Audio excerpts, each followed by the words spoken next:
بڕیارە ڕۆژ 11 مانگی 11 ساڵ هەڵبژاردننی پەرلەمانی عراق دەست پێ بکات بانگەشەی کاندیدانی هەڵبژاردن لە عراق ئێستا دەستی پێکردووە بەڵام مەترسی زۆر هەیە لەبارەی سپیکردنەوەی پارە لە هەڵبژاردنەکانی عراق کە ئاڵێن ساڵی ڕابردوش بە هەمان شێوە ژمارەیەک لەو کاندیدانە بەم مەبەستە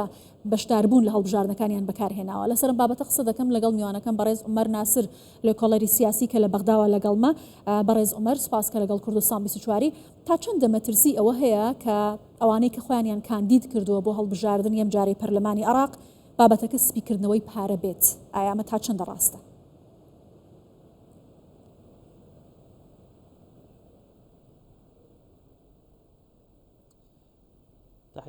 بەڵێ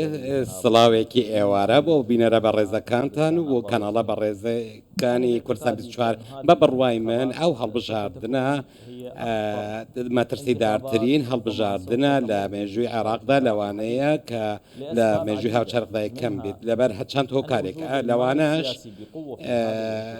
بەشداریکردنی هێزە سیاسیەکان بە هێزەوە کە هەموو هەوڵێک دەدەم بۆ گرتنەبەری جۆرەها ڕێگە لە هەمان کاتیشدا هەندێک کۆکاری دیکەش هەن لەوانە گەیشتنی ئەوانەی کە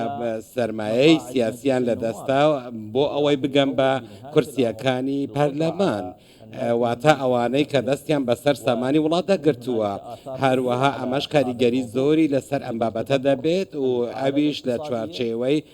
دەچێتە چوارچێوەی داتەبینی ئابووری و وڵات لە کاتێکدایە ئەم ڕووداوانەش کە ڕۆژهەڵاتی ناوەڕاست بە چەند کێشە و قەیرانێکدا گوزار دەکات دەڕوات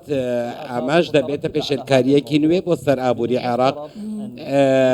هەروەها پێویستە بڕیاردەری سیاسی کار بکەم بۆ ئەوەی واتە مەبەستم لە پەرلەمانی عێراقا کار بۆ ئەوە بکەن کە هەژمونی بڕیارە سیاسیەکان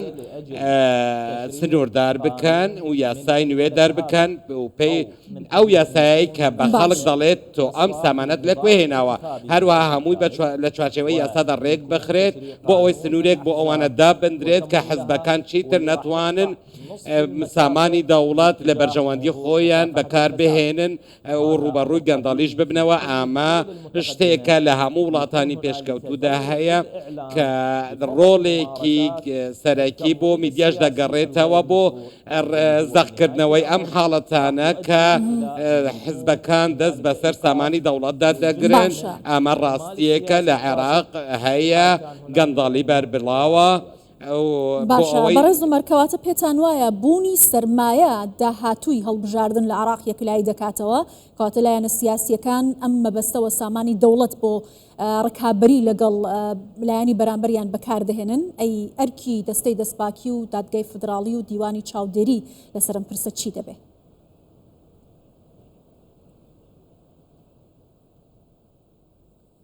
ئەمڕۆ پێویستە ئەنجومەنی نوێنەران کار لەسەر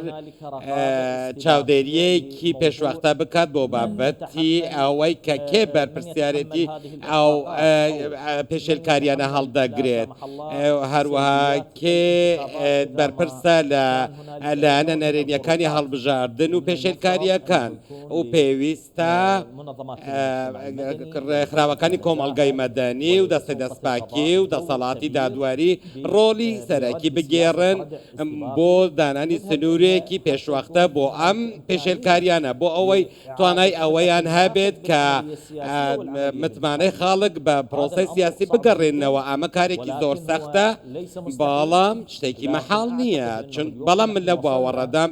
ئەمڕۆ ئێمە گەیشتوونەتە تەمەنێکی گریمانەیی بۆ ئەو گاڵتە جاڕیان سیاسیانەی کە تا ئێستا هەبوون و دواتر من پێم وایە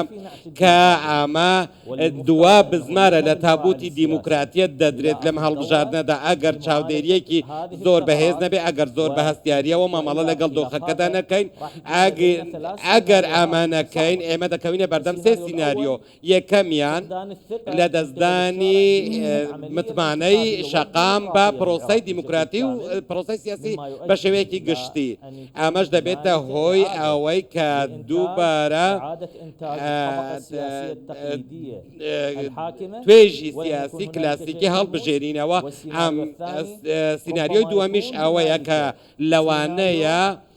سیناریۆیەک بێت بەریەکەوتن ڕووبدات قەیرانێکی تەشریعی ڕووبدات لەگەڵ قەیرانێکی سیاسی زۆر قوڵ و لەوانەش چاکسازی سیاسی هەبێت بەڵام مەرجدار بێت. ئەمەش دەکرێت لە ڕێگەی هێزی مەدەنیەوە بکرێت، هەروەها لە حەزبە سیاسیەکانەوە بکرێت بۆ چوونیان بۆ ناو ئەنجومەنی نوێنەران و بەرهەڵگرتنی بەڵام ئەمە یەکەم جار نییە کە پرسی گەندەڵی بە هەدەردانی سامانی گشتی و سامانی وڵات بەم شێوازە باسی لێەوە بکرێت. داوا کراوە کە یاسایەک دەربکرێت بە ئامادەبوون یا هەماهەنگی لەگەڵ دیوانی چاودێری و دەستەی دەستپاکی بۆی ڕێگری لەم دیاردەیە بکرێت. یاسا دەتوانێت ئەم بابەتە لە عێراق یەکلایی بکاتەوە یا ڕێکی بخاتەوە پرسی گەندەڵی بنبڕ بکاتیانەی هێڵێت؟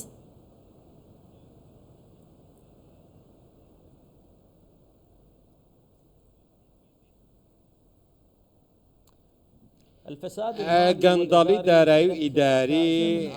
لە ساڵی 2003ەوە دەستی پێکردووە و ئێستا چەندین سیستەمی ڕیشەدا کوتراو هەیە، هەروەها گەندەڵێکی زۆر هەیە. بۆ ئێستا کارێکی سەختە کە ڕوبەڕووی ببینەوە لە ناو بین. ئەمە شتێکی ئاساییە لە زۆر وڵاتیش ئەمە هەیە، بەڵام بە ڕێژەی جیاوازە. ئەمڕۆ یەکەم هەنگاو لە بابەتی ڕوبەڕووبوونەوەی گەندەڵی لە ڕێگەی پەرلەمانەوە دەست پێ دەکات و پێویستە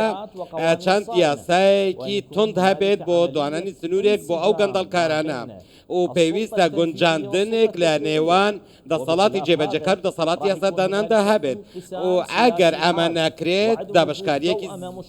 زۆر تندی سیاسی سەر هەڵدەدات و پێویستە هاوبەشێک لە نێوان حکوومەت و پەرلەماندا هەبێت بۆ ئەوەی لە کۆتاییدا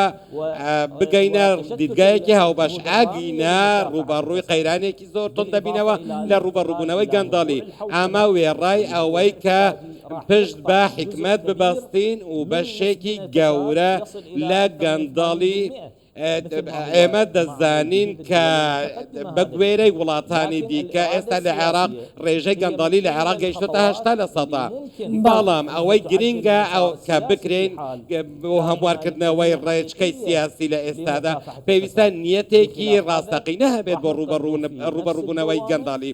و بە هامان ئەو ڕیتمەش بەردەوام بن. ئەگەر بڕیاردەری سیاسی بەم ڕۆڵە هەڵنەستێت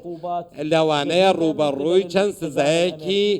تونتر ببینەوە لەلایەن گەنجینەی ئەمریکا و وەک ئەوەی کە بینیمان لە ڕابردووشدا بەسەر بانکەکانی عێراقیدا سەپێندران و پەرلەمان نەیتوانی کە ئەم بابەتەکانی بانکەکانی عێراقی بە یاسا ڕێک بخات و پێویستە خۆماندەوە. زۆر باشە، سپاس دەکەم بەڕێز عومەر ناسر، لێکۆڵەری سیاسی لە بەغداوە لەگەڵمان بووی. سپاس.